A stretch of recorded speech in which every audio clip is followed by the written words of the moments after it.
இப்புண்ணிய கஷேத்திரத்தில் மாட்சிமை தங்கிய மேலான சிம்மாசனத்தில் கிருபாசனம் கொண்டு எழுந்தருளி இருக்கிற புனித அந்தோணியாரே, பரிசுத்தத்தனம் விளங்கும் லீலியே, விலை மதிக்கப்படாத மாணிக்கமே, பரலோக பூலோக காவலரே, கஸ்தி துன்பப்படுகிறவர்களுக்கு பரம சஞ்சீவியானவரே,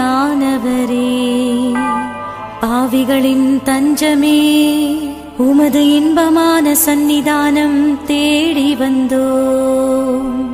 உமது திருமுக மண்டலத்தை அன்னார்ந்து பார்த்து உம்மை கெஞ்சி மன்றாடுகிறோம். மகா சிரவணம் பொருந்திய புனித அந்தோணியாரே,